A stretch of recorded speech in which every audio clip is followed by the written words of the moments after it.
Happy birthday. Thanks, Mama. Turning 21 years old, a milestone many of us remember. Okay, I made my wish. For Haley Barrick, that birthday wish was her last. She was mommy's girl, always followed me around everywhere, always wanted me to hold her, never wanted anybody else to hold her.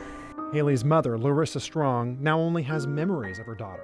She was a funny girl. She had the biggest blue eyes. The extremely smart and full of life 21-year-old also suffered mentally.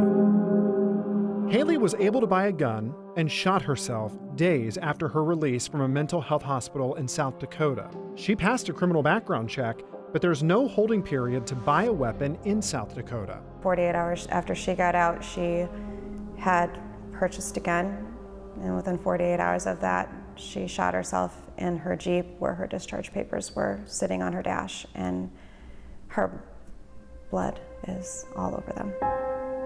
With having a diagnosed mental illness, she's on antipsychotics, she's on anti-anxiety, she's on anti-depression medicine, all of it. And she could walk into the gun store and affidavit style check, no, I don't have any mental illness, sign the affidavit, pay $310.08 and go home and plan to kill herself. Now I'm going to pause the story right here because you may be thinking this family wants all guns taken away, casting a wide net and infringe on your Second Amendment right. But they own firearms. But they also want Haley's legacy to stop the sale of a gun to someone with a mental illness. Everybody that I know, all of our friends that we know that have guns, they don't have an issue with it.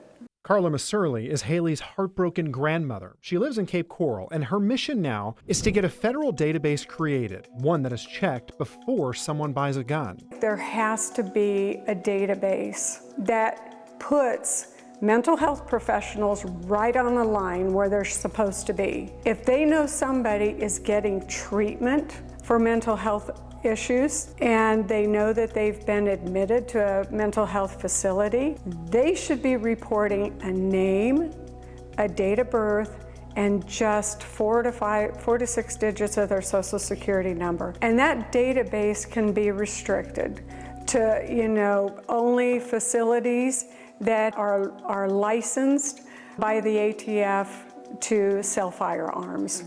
None of the major mental health intake hospitals in Southwest Florida would do an interview with us for this story.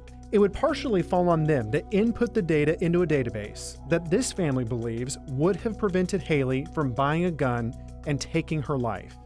They also consider what else could have gone wrong. My daughter could have very easily been angry at everybody else who wasn't depressed, everybody else who wasn't upset, everybody else who doesn't have borderline personality disorder, everyone else who is not on antipsychotics, anybody else who has a normal life that she wanted. She could have gotten that gun, gone to a school, a daycare, a parking lot, a mall, anywhere, an airport, and shot a lot of people. Then there would be a different discussion that's happening right now.